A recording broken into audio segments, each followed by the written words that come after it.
You have been in rooms where something was happening and you didn't feel it. Not once. Not in a moment of weakness or distraction. Consistently, across years, across altars and Sunday mornings and prayer circles and funerals where everyone around you was openly weeping, and you were doing the thing you always do, watching, waiting, wondering why the room felt different to everyone else and exactly the same to you. You have never said this out loud. The closest you came was calling yourself analytical, or saying you weren't an emotional person, or explaining to someone that you just connected with God differently, more quietly, more privately. You believed that. You needed it to be true. It was not entirely true.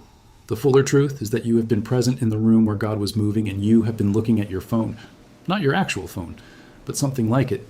Something that kept you at the exact distance from the experience that made the experience feel like it was happening to other people. The first time someone prayed for you and felt something, you were 11.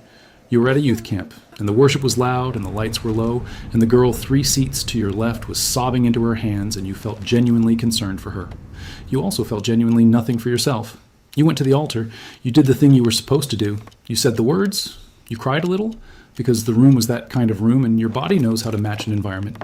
But in the car home, your mother asked you how you felt, and you told her you felt different, because that was what she needed to hear, and also because you genuinely could not explain the slight hollowness inside the space where the transformation was supposed to be sitting. You told yourself it would come later. Later has been going on for a long time. The signs did not stop because you missed the first ones. That is the specific mercy you are only now beginning to understand. God does not operate on a use it or lose it economy. The signs kept coming.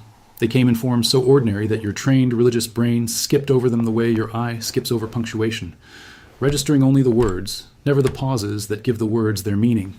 You woke up one morning last autumn, and for no reason you could name, the specific anxiety that had been sitting in your chest for 4 months was simply gone. You made coffee, you checked your email, you did not connect the absence of the thing to anything except maybe a better night's sleep. It was not a better night's sleep. Something had lifted something off of you while you were unconscious, and you attributed it to circadian rhythm and moved on with your Tuesday. There was a stranger on a bus in February. You remember this without knowing why you remember it? She looked at you. Not the way people look at you when they are just looking, but the way people look at you when they are seeing something. And she smiled, and something in the smile made your throat close for a moment, and then she got off at her stop, and you watched her walk away, and you thought, that was strange. You forgot about it before you reached your destination. You are remembering it now. That feeling in your throat was not anxiety, that was recognition. Your spirit registered something your mind immediately filed under coincidence and closed. The coincidences are the part you have to sit with, not the big ones, but the job that came through after the prayer, the diagnosis that reversed, the relationship that restored. You knew those were God because they were large enough to force the label. You prayed. Something changed. You said thank you. You moved on. Those ones you acknowledged. What you did not acknowledge were the smaller coordinates, the song that played at the precise moment you needed its lyric, and you registered it for half a second, and then you turned up the volume, and then you sang along, and then you forgot. The phone call from the one person who could have said the one thing, and you told the story later as a funny coincidence at dinner. The green light at the intersection when you were already 11 minutes late and somehow still arrived on time, and you thought, lucky. The open parking space directly in front of the building on the day your knees were hurting. The small mercy that required no explanation, so you gave it none. You have collected an enormous number of these moments under the heading of luck, of coincidence, of the universe being random but occasionally convenient. The heading is wrong. You have been calling God's fingerprints a statistical anomaly for years, and the misclassification has cost you something specific, the accumulation. Because signs are not meant to be experienced one at a time and then forgotten. They are meant to be stacked. They are meant to build a record that, when you look back at it in full, makes it impossible to argue that you have been alone in any of this. You threw away the record every time it was handed to you. You have been rebuilding from zero every time a new sign arrived, instead of placing it on top of the pile of the ones before it. The pile would have been enormous by now. You would be standing on something very high. Instead, you're standing at the bottom of the same ground you started on, asking why you cannot see further, not understanding that the elevation was always available, and you kept setting it down to make room for a more reasonable explanation. You know what fasting feels like when you are fasting towards something you do not actually believe is listening. You have felt the specific flavor of that discipline, the hunger that is real, the prayer that is practiced, the posture that is correct, and the interior that is waiting for the performance to be over so you can eat. You have confused the discipline with the faith. You have shown up every time. The showing up is real. The fast is real. The tithe is real. The attendance record is genuinely impressive. You have not missed a season, not in the years when it was hard, not in the year when everything in you wanted to stop. None of that is the part that needs correcting. The part that needs correcting is smaller than any of those. It is the moment after the amen. It is what you do in the silence between the end of the prayer and the start of the next thing on your schedule. You fill it immediately, reflexively, with sound, with motion, with the scroll, with the task list, with anything that replaces the quiet with something you can manage. You have never learned to sit inside the answered prayer and feel it answer. You pray, something shifts. You leave the room before the shift has time to register in your body. You have spent years doing the transaction and skipping the relationship. You have been showing up to dinner and eating the food and leaving before the conversation begins, every time, for years, and then wondering why the relationship feels thin. The weariness you have been carrying is not spiritual dryness. It is not a season. It is not the enemy. It is the specific exhaustion of a person who has been working hard at something they have convinced themselves is not working. You are tired because you have been efforting. You have been treating the presence of God like a locked room you need to earn your way into through the right sequence of behaviors. And when the door doesn't open the way you expected, you add more behaviors, more consistency, more sacrifice, more attendance. And the door still doesn't open the way you expected. It is not locked. It has never been locked. You have been knocking on the outside of a room you are already standing inside. The exhaustion is the effort of knocking. The signs you have been ignoring are the sound of your own voice echoing off the interior walls, coming back to you from inside the room. And you have been interpreting the echo as silence. Here is a Tuesday you have already had. You are driving. The route is automatic. Your mind is somewhere that is not the road. It is in the conversation you need to have, the thing you said that you regret, the version of the future you are afraid of. And then something happens that is small enough to miss, and you miss it.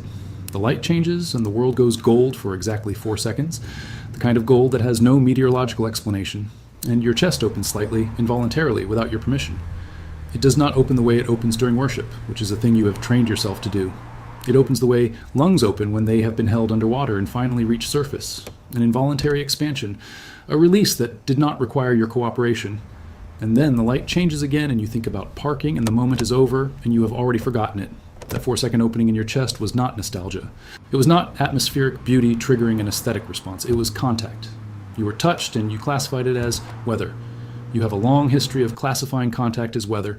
This is the work that is actually in front of you. Not more discipline, not a longer fast, not a better quiet time with a more structured journal and color-coded tabs. The work is the noticing. The practice is the pause between the moment and the explanation you immediately give it. You have been living at the speed of explanation. Something happens, you label it, you file it, you move. Efficient, controlled, completely closed to anything that cannot be processed in under 3 seconds. What you have not tried, not once, not with any consistency, is the speed of sitting, just after the moment, before the label, in the space where the thing is still unclassified and therefore still fully itself. That space is where you will find what you have been trying to find through discipline for years. It is not earned, it is received. But receiving requires a stillness you have never practiced because you have always been afraid of what would be inside the stillness. You are afraid of feeling nothing again, of arriving in the quiet and confirming the absence. You have been so afraid of feeling nothing that you have made it impossible to feel anything. You cannot receive what you will not slow down long enough to hold. You have been asking God to fill hands that are already moving. You felt something on that bus in February. You know you did. The signs have not stopped. Not in the year when you doubted everything and told no one you were doubting because the doubt felt like a betrayal of everyone who had ever watched you be certain. Not in the months when you were too ashamed to pray about what you were actually doing because you knew what you were doing and you knew what you were supposed to do, and the distance between them was too honest to bring into a prayer. Not in the season when you showed up with the right words and the wrong interior. Performing a faithfulness you were not fully feeling and hoping the performance would eventually become the thing itself. The record did not stop being written because you stopped reading it. It accumulated anyway, without your participation, without requiring your acknowledgement to remain true. The autumn morning with no anxiety, the stranger's eyes on the bus, the 4 seconds of gold on a Tuesday, the phone call from the one person at the exact wrong moment that turned out to be the exact right moment. The song lyric, the green light, the reversed thing, the restored thing, the dream you had that you wrote off as your own subconscious being creative because attributing it to God felt like too much, felt presumptuous, felt like the kind of claim that religious people make when they want something to mean more than it does. The time you were about to make the decision that would have cost you everything and something, not a thought, not a voice, something physical, something in the sternum, stopped you, and you stopped. And later you understood why. You filed that under intuition. It was not intuition.